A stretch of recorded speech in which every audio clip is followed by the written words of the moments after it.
O Senhor esteja convosco. Ele está no meio de nós. Proclamação do Evangelho de nosso Senhor Jesus Cristo, segundo Lucas. Glória a Deus. Naquele tempo, Jesus, cheio do Espírito Santo, voltou do Jordão, e no deserto ele era guiado pelo Espírito. Ali foi tentado pelo diabo durante 40 dias. Não comeu nada naqueles dias e depois disso sentiu fome. O diabo disse então a Jesus: se és filho de Deus, manda que esta pedra se mude em pão. Jesus respondeu: a Escritura diz, não só de pão vive o homem. O diabo levou Jesus para o alto, mostrou-lhe por um instante todos os reinos do mundo e lhe disse: eu te darei todo este poder e toda a sua glória, porque tudo isso foi entregue a mim e posso dá-lo a quem eu quiser. Portanto, se te prostrares diante de mim em adoração, tudo isso será teu. Jesus respondeu: a Escritura diz, adorarás o Senhor teu Deus e só a Ele servirás. Depois o diabo levou Jesus a Jerusalém, colocou-o sobre a parte mais alta do templo e lhe disse: se és filho de Deus, atira-te daqui abaixo, porque a Escritura diz, Deus ordenará aos seus anjos a teu respeito, que te guardem com cuidado. E mais ainda, eles te levarão nas mãos para que não tropeces em alguma pedra. Jesus, porém, respondeu: a Escritura diz, não tentarás o Senhor teu Deus. Terminada toda a tentação, o diabo afastou-se de Jesus para retornar no tempo oportuno. Palavra da salvação. E a palavra, caríssimas irmãs, desde quarta-feira iniciamos o tempo litúrgico da Quaresma, um tempo muito importante para a nossa vida, a fim de que nos preparemos para a festa da Páscoa, que é a mais importante para todos os cristãos. E a palavra de Deus, neste domingo, preparando-nos já para a Páscoa, nos faz meditar sobre dois temas. O primeiro, a fé, e o segundo, sobre as tentações.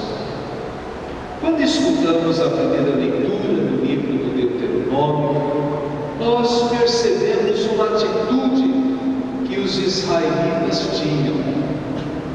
Todas as vezes que eles plantavam os campos que possuíam, quando faziam a primeira colheita, eles reservavam uma parte daquilo que colhiam e entregavam no templo para o sacerdote.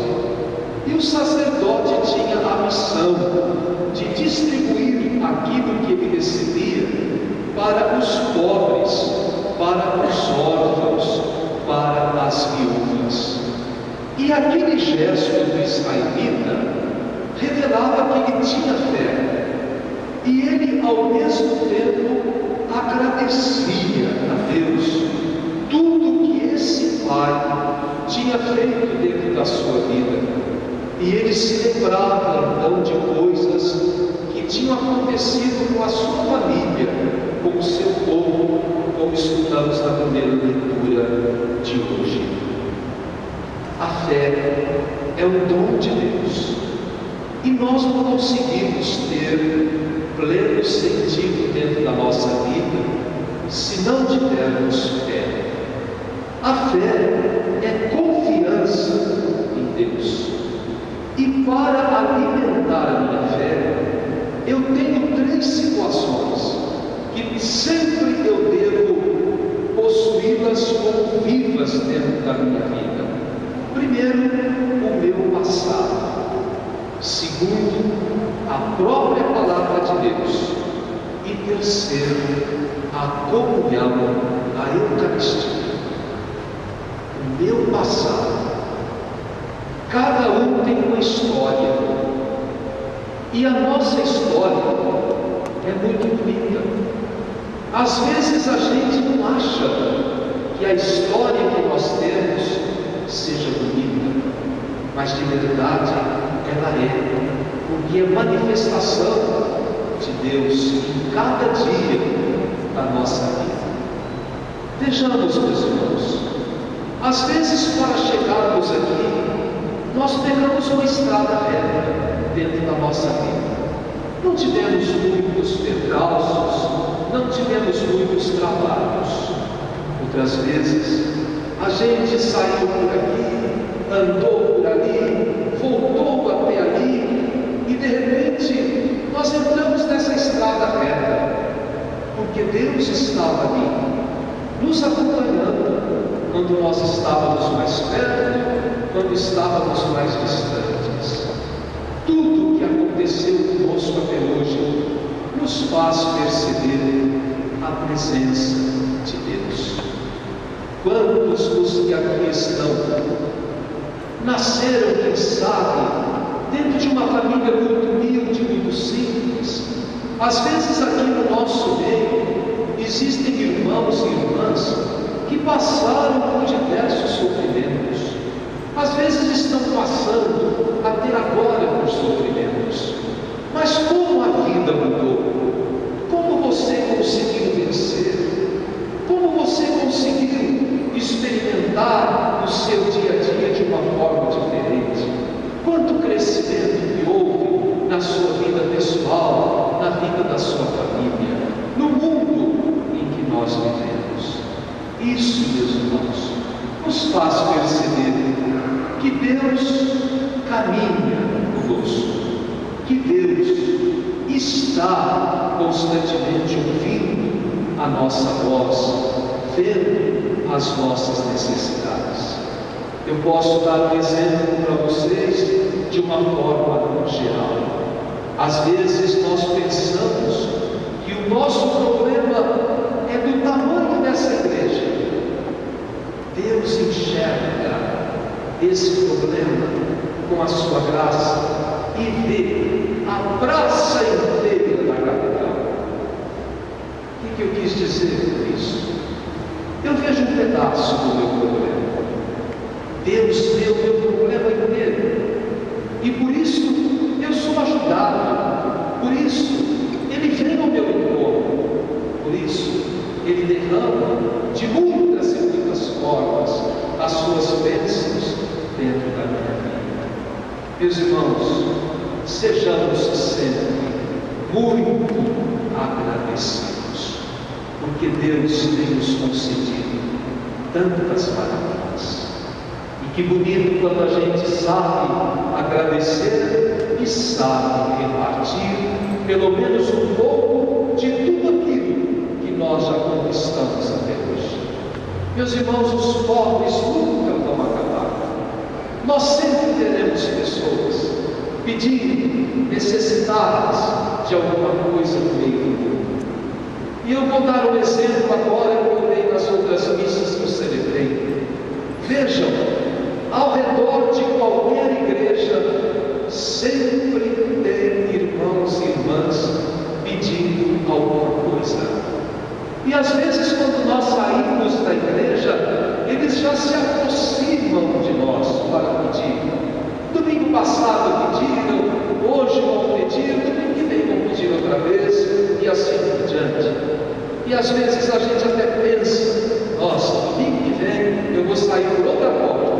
Vou até perguntar para o padre que porta que ele sai lá pelo fundo, porque eu vou pedir emprestada essa porta, para eu poder sair e ficar um pouquinho livre desse povo que me pede as coisas. Eu digo para vocês, não venham pedir essa porta aqui dos fundos. Continuem saindo pela porta que estão acostumados. Sabe por quê?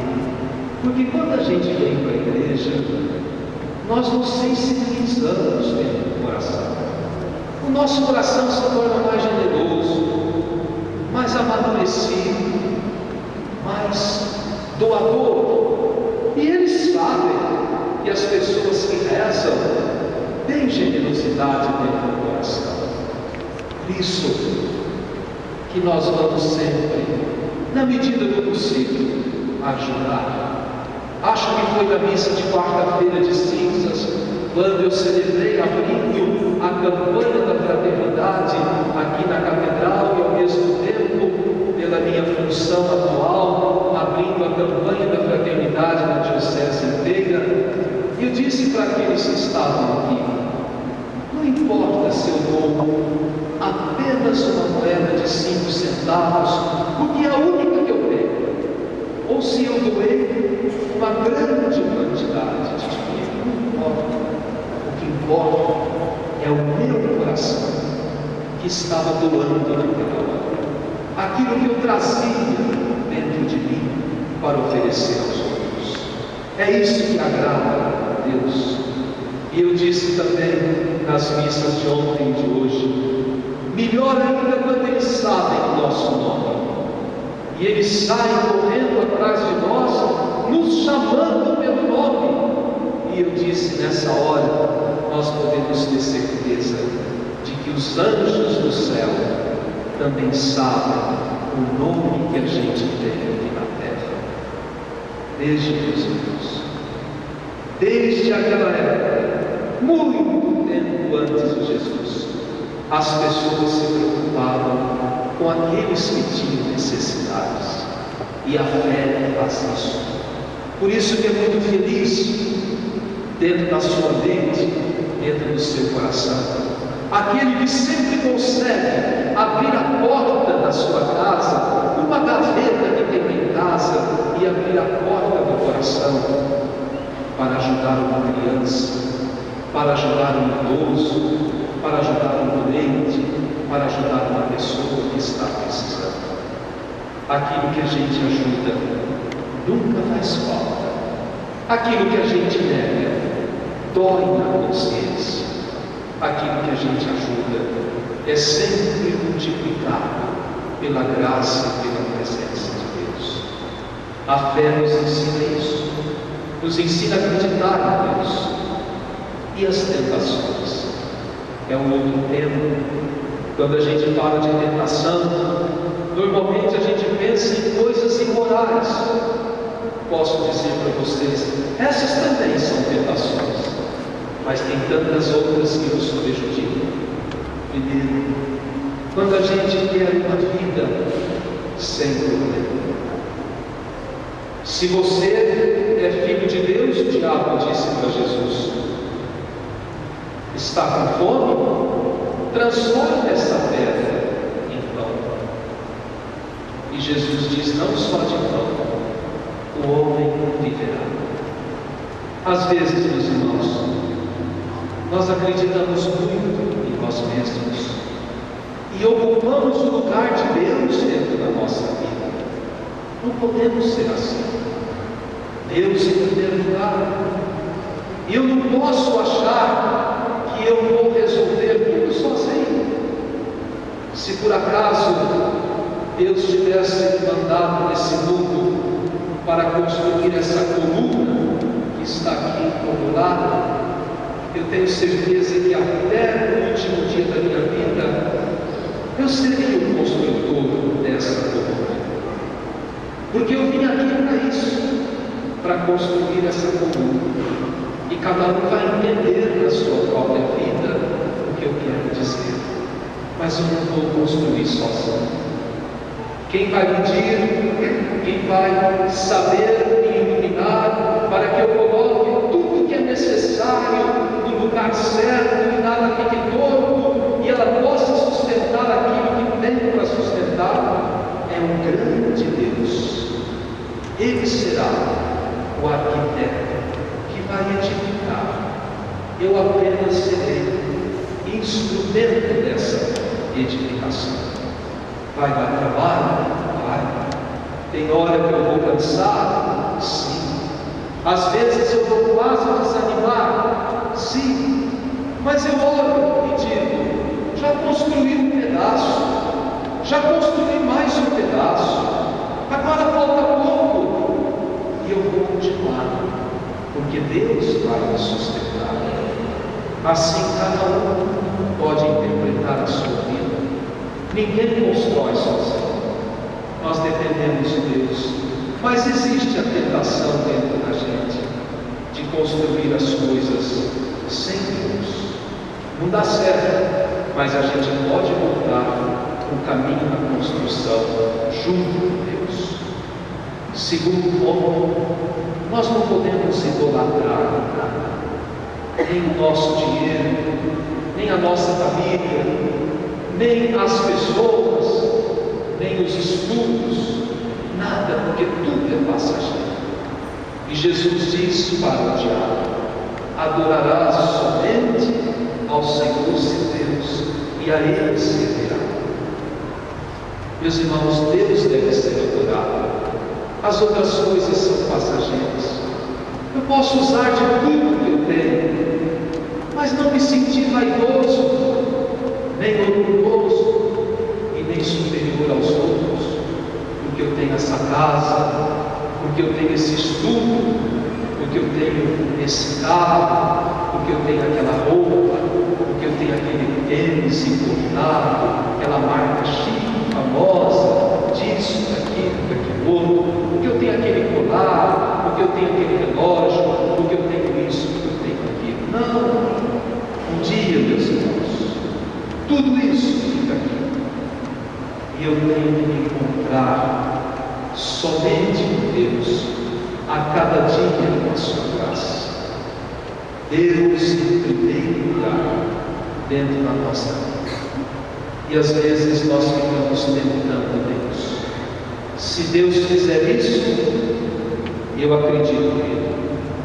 Se Deus não fizer aquilo, eu sei que Ele não existe. Nós às vezes tentamos Deus.